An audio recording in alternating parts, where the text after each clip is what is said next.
Pulso económico. Hoy van a ver ustedes cómo la situación internacional, que francamente no podía empeorar, ahora estamos recibiendo noticias de que Irán está atacando bases norteamericanas en diferentes lugares, en Irak, en Qatar. Bueno, pues en los mercados del dinero, en las bolsas, como si no pasara nada. De hecho, es tan suave, hombre, evidentemente sabemos lo que pasa, pero miren, el IBEX 35, 0,08 de caídas. Al finalizar la sesión, 13.839,4. Algunos valores incluso han prosperado en una sesión que podría haber sido aciaga si es que, en fin, pues controlasen el mundo geopolítico. Solaria 2,28 arriba, Endesa 2,13 arriba, ACS 2,00 arriba. Y en el lado de los que hoy han tenido peor ejecutoria, Indra se deja 2,93, Grifols 1,94 y Robi 1,95. Y a continuación les voy a adelantar a modo de titulares lo que sin duda va a ser lo más relevante de nuestra tertulia de análisis económico, la que mantenemos cada tarde aquí con los mejores expertos para que a ustedes no se les escape un detalle. Bueno, en nuestra tertulia de análisis económico hoy tendremos que movernos viendo a ver qué pasa, por ejemplo, con las acciones de las compañías de material militar, de defensa. Ha habido una venta masiva de acciones, también eso se ha trasladado a nuestro gigante en esa materia, que es Indra. Y hablaremos, lógicamente, también, porque mañana también es el día grande, no solo para los que se llaman Juan o Juana, sino para los bancos, el sector y el BBVA y el Sabadell, porque bueno, mañana es el día en el que el gobierno finalmente comunicará si impone nuevas condiciones, parece que sí. Hoy decía el presidente del BBVA, Carlos Torres, que sería bueno que el gobierno emitiese su valoración de la OPA con el mercado cerrado. Le van a hacer caso, van a suspender los dos valores según parece, y dice Torres que no es partidario de retirar la OPA si hay nuevas condiciones o si el Sabadell vende su filial británica TSB. Bueno, ya sin más, les presento a nuestros invitados en el día de hoy. Don Juan Iranzo, muy buenas tardes. Buenas tardes, muchas gracias y gracias por su felicitación. Por felicitado. Eso, gracias por su felicitación y a todos los televidentes. Catedrático de Economía Aplicada, director de Armadata. Don José Luis Fernández, muy buenas tardes. Muy buenas tardes. Jefe de Análisis y Estudios del Sindicato Uso, presidente de CEOMA. Bueno, vamos a empezar por el IBEX suavemente y luego ya llegaremos a los escenarios bélicos, ya ni pre ni pro, bélicos, puramente bélicos. El IBEX, pues oigan, me ha hecho frente a las presiones bajistas con bastante soltura. Incluso ha habido un rebote pequeño hasta los 13.800 y ahí nos hemos quedado. Demasiada placidez para lo que se nos venía encima. Pues efectivamente, y yo sí que esperaba que podía ser un día complicado por varias razones. La primera, porque a lo largo de las últimas semanas ha habido revalorizaciones muy importantes de algunas acciones y compañías, por tanto, que lógicamente podían provocar una venta para poder realizar beneficios. Pero dicho lo cual, efectivamente, la situación actual depende básicamente de que si el ataque de Estados Unidos a Irán y la posible respuesta que se está produciendo, parece en estas horas, es una acción bélica muy puntual y muy coyuntural, o estamos hablando de una guerra generalizada. Porque hay que tener en cuenta que además, aunque sea una guerra amplia en una zona concreta, al final los mercados lo terminan descontando, porque ya ocurrió con Ucrania, por ejemplo, ya ha ocurrido con el caso de Israel, de tal manera que en este momento, ¿qué es lo que podría ocurrir, aunque luego lo viéramos con más detalle? En primer lugar, que se atacase y se redujera la producción de petróleo. En este momento a la OPEP le sobra petróleo, precisamente lo que no estaba es cumpliendo las cuotas, estaba roto la OPEP, y hace poco lo puse de manifiesto en un artículo, y por tanto el petróleo estaba en 62, 63 dólares. Esta mañana ha llegado a 80 y luego ha bajado a 72, 73, de tal manera que desde el punto de vista del petróleo no hay graves problemas. Desde el punto de vista del dólar, pues curiosamente se estaba depreciando y ahora se ha producido un giro, por tanto también se apuesta por la acción de Estados Unidos. Y por último, se pensaría que la gente prefiere liquidez, vender por tanto acciones, estar en liquidez y como mucho meterse en oro, pues no se han producido esas acciones. Por tanto, desde el punto de vista del análisis previo de los mercados financieros y por tanto del IBEX, lo que se está anticipando, lo que se está descontando, como se dice en los mercados, es que se trata de acciones bélicas muy puntuales, muy concretas y cortas en el tiempo.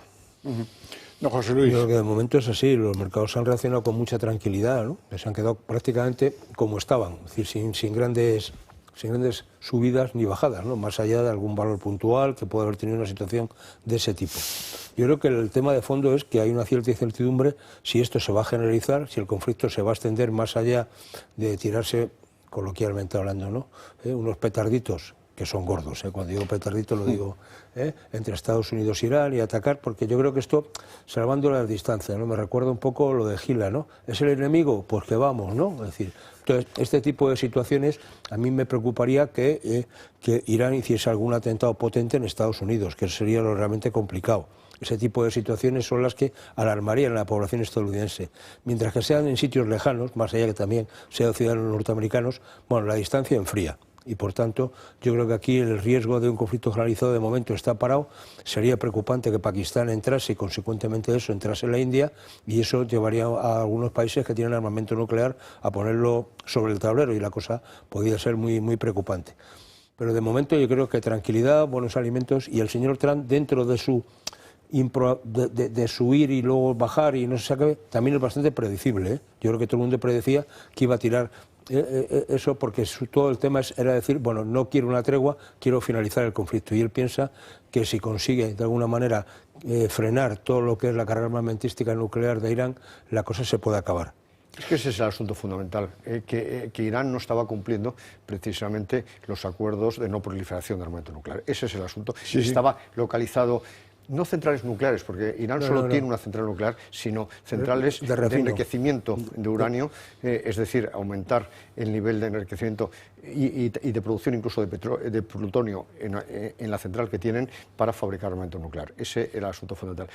Yo me llega muy cerca este asunto y quiero aprovechar para rendir un homenaje a mi padre, porque precisamente era uno de los científicos que iba a montar las primeras centrales nucleares y el centro nuclear en la época del Shah de Persia. Y precisamente todo el proyecto de desarrollo nuclear y de investigación en Persia se vino abajo por la llegada de los ayatolás. Pero es muy importante esa distinción entre lo que es una central que se dedica a enriquecer el uranio por esta finalidad y lo que es una central nuclear. O sea, el gran problema de Chernobyl es que no era una central nuclear al uso, sino era un centro de enriquecimiento de uranio que se aprovechaba por producir también energía.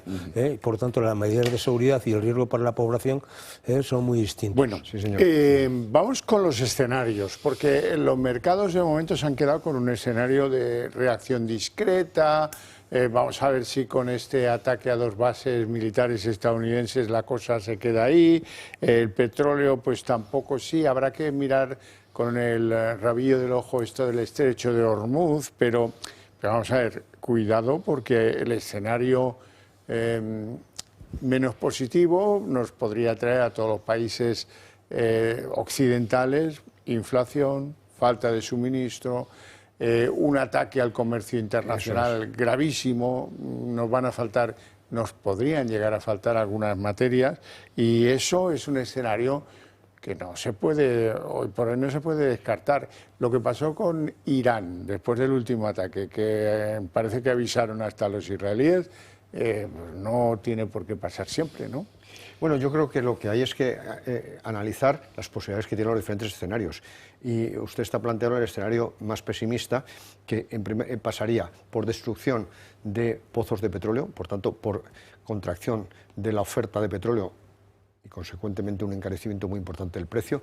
Ya algunos hoy hablaban que en esas circunstancias estaría entre 100, 110 dólares, 120. Hasta 150. O a 150 se ha llegado a decir, puestos a decir. Y lo que sucede es que no están teniendo en cuenta el fracking norteamericano, porque están reproduciendo situaciones pasadas y no la situación actual. Pero dicho lo cual, sube mucho el precio del petróleo, y ¿eso qué significa? Que para los países importadores, como España, más inflación y menos crecimiento, porque aumentan las importaciones y aumentan los precios.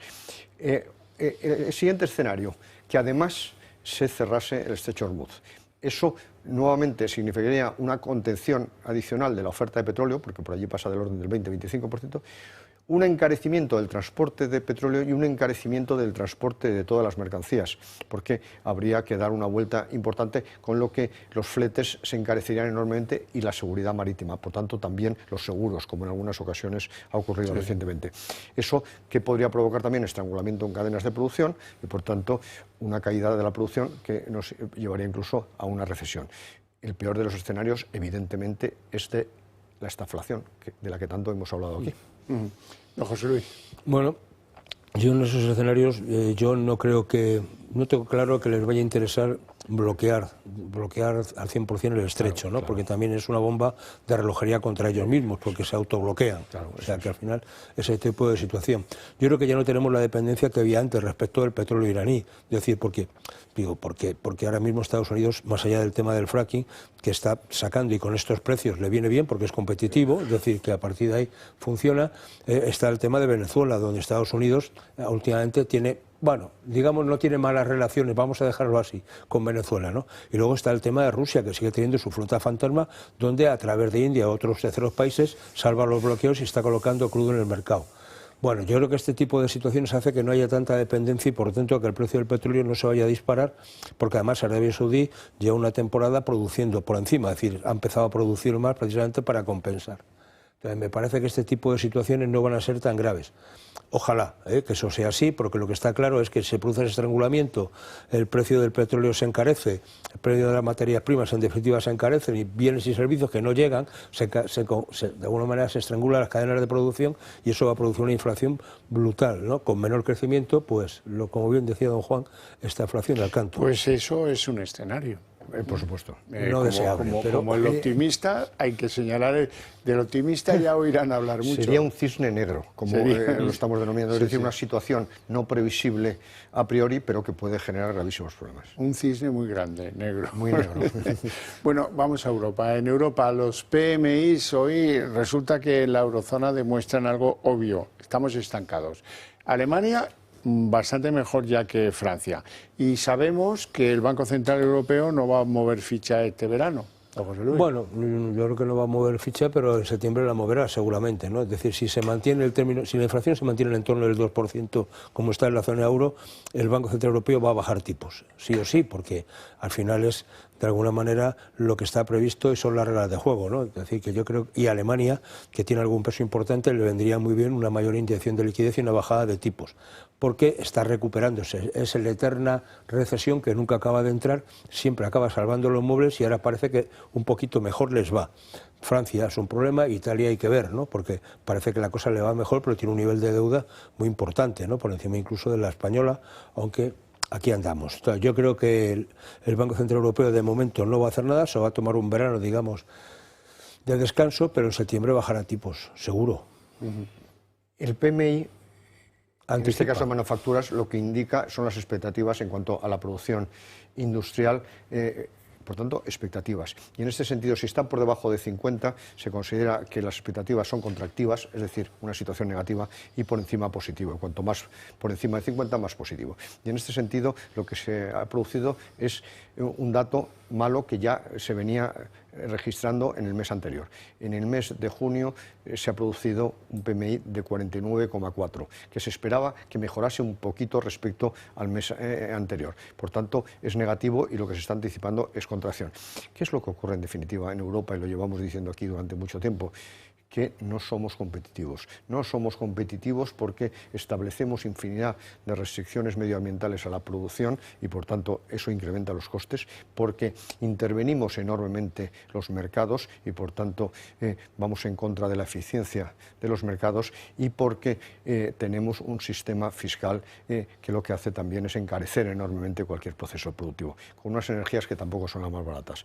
Dicho lo cual, estamos perdiendo enormemente competitividad y eso es lo que se anticipa. Ha habido un pequeñísimo respiro con Alemania, pero es que en el caso de Alemania ha cometido dos gravísimos errores que pretende restablecer. En primer lugar, cerrar las centrales nucleares, es decir, apostar por energía cara en lugar de por energía barata y limpia, porque encima está produciendo kilovatios con carbón. Y luego, por otro lado, el asunto que hemos dicho tantas veces, el automóvil. Pero ¿cómo se puede poner fecha de caducidad a un motor de combustión?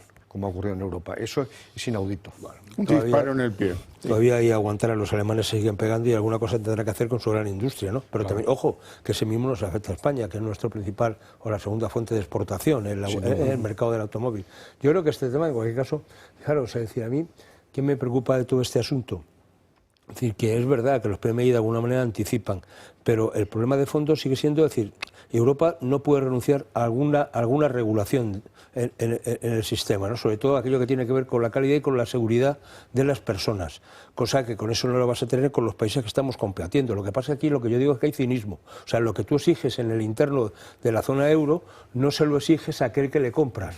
Entonces, eso se llama competencia desleal y eso es pegarnos, ahí sí que nos estamos pegando un tiro en el pie, porque cuando tú traes algo de Marruecos o lo traes de cualquier otro país, no hablo solo de la fruta, sino de otros bienes y servicios, si hablamos del acero chino, por ejemplo, digo, oiga, eso no puede ser, ¿no? Porque usted al final está haciendo de alguna manera un daño a su propio Producto Interior Bruto de la eurozona, que no acaba de crecerse precisamente porque usted está trayendo cosas que son muy baratas, que no está permitiendo el crecimiento y de alguna manera está incluso poniendo de alguna manera, bueno, colapsando, ¿no?, parte de la productividad, porque es muy cara, ¿no?, producir en Europa, porque se produce muy sano, teóricamente, ¿no? Bueno, muy sano y muy teóricamente, he dicho, ¿eh? Bueno, vamos a ver, venta masiva hoy de acciones de defensa en todos los grandes capitanes de la industria militar en toda Europa. En España, la caída más gorda del día de hoy es Indra, y eso es porque, además de lo de la geopolítica, aquí pues han visto que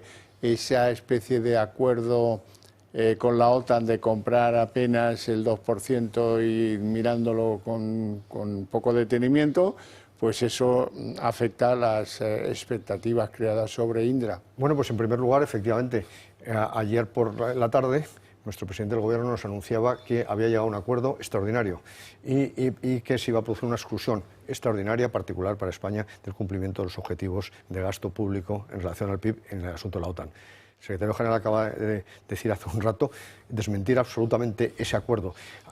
Qué raro que el presidente del Gobierno haya dicho algo que no es exactamente cierto o que no es nada cierto. Bueno, pues realmente eso es lo que ha sucedido. En primer lugar, que decía que no iba a gastar más del 2,1% del PIB. En este momento, hoy por hoy, gasta el 1,29%, y hay que recordar que se sacó de la chistera 14.000 millones de euros para incrementar el gasto público en defensa hasta el 2,1%, sin autorización del Parlamento, sin acudir al déficit, a la deuda, sin aumentar el gasto. Una cosa abracalabrante, que no se creyeron en Bruselas. Ahora ha dicho que sí, que haría un esfuerzo para el 2,1%. No, señor, le han dicho que el 3,5% y que el 5% para el año 2039. Pero dicho lo cual, es que nuevamente volvemos a perder credibilidad a nivel internacional. Pero ese gasto en defensa, entre otras cosas, ¿qué ventaja tiene? Que impulsa la investigación y desarrollo e impulsa la actividad industrial. Y en este sentido, el gasto en defensa español, que España en cualquier caso necesita un ejército propio para defendernos sobre todo del sur de España, es decir, de África, bueno, pues ¿dónde compraríamos una parte importante de ese equipo? Pues en empresas españolas vinculadas a Indra o de la seguridad, ciberseguridad, etcétera.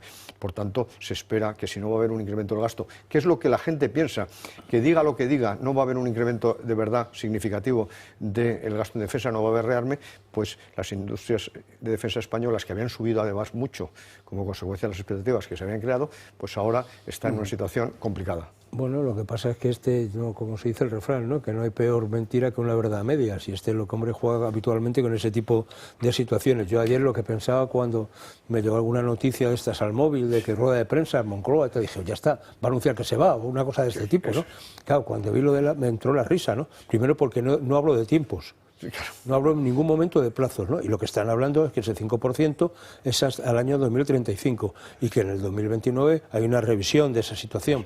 Lo que dice la OTAN es, oigan, nosotros conocemos cuál es el Estado español, cómo están las cuentas, y para conseguir los objetivos hay que gastar al menos el 3,5% del PIB. Eso es lo que nos están diciendo. O sea, con el 2,1%, ¿no? O sea, que usted tuviese un PIB brutal, mucho más grande del que realmente tiene. Entonces, ese es el problema, es decir, que se está de alguna manera si no engañando, casi, ¿no? Entonces me parece que eso lo que lleva es, primero, todas las industrias europeas de defensa están creciendo porque saben que va a haber una inversión potente en esa situación. Aquí recordar todo el tema del empeño del gobierno con los temas del ciberataque, con el apagón, porque una buena parte la quiere dedicar a esas cuestiones de seguridad que me parece que pueden estar muy bien, ¿no? Bueno, Indra puede ser importante, pero de verdad es que no cuela, ¿no? Es decir, yo creo, me apunto al desprestigio porque realmente nos hace muy poco favor a España, ¿no? Pero además a mí me gustaría transmitir un minuto a los televidentes que el gasto en defensa no es una obligación que nos impongan, es una necesidad que tenemos los españoles. Bueno, y todos los europeos, ¿eh? Vamos a escuchar a Cuerpo porque me extraña mucho que ustedes valoren que esto no es fiable y que esto es un cachondeo, porque él saca pecho de todo. Por ejemplo, de que somos el país que cumple más los hitos. Más allá de las grandes cifras macro de estos más de 53.000 millones, 53.646 de fondos ya adjudicados, es importante el hablar, diríamos, en términos aterrizados, con algunos ejemplos de la transformación en la realidad cotidiana de nuestras empresas, de nuestras familias, que está suponiendo el plan.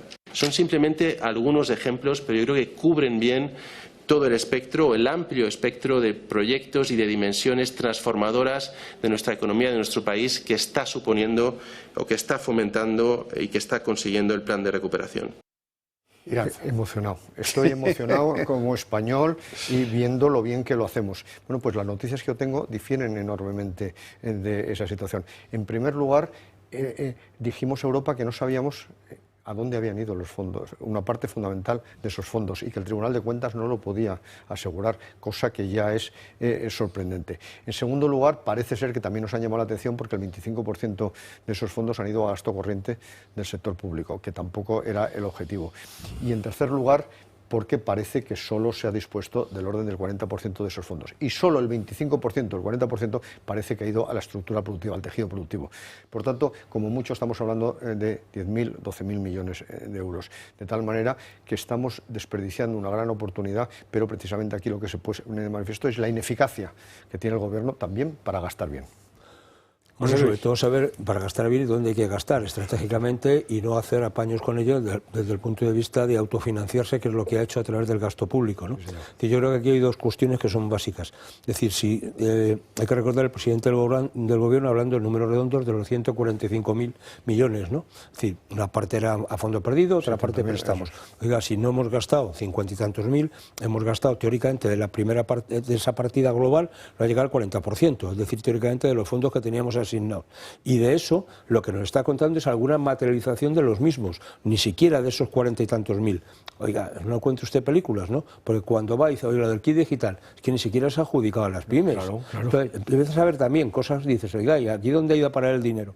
Entonces, me parece que hay una parte muy importante de ineficacia, una administración que está colapsada y que no es capaz de gestionar esto bien, porque Europa es muy exigente con la justificación de este tipo de cuestiones, y hay que recordar que varias direcciones, directora general, si no recuerdo mal, y algunos más de ese entorno, presentaron hace ya tiempo su dimisión, ¿no? Precisamente a raíz de esto. Luego, hombre, yo le diría al señor Cuerpo, haciendo caso de su nombre, no que saque pecho, pero hombre, que tampoco no saque cuerpo, ¿no?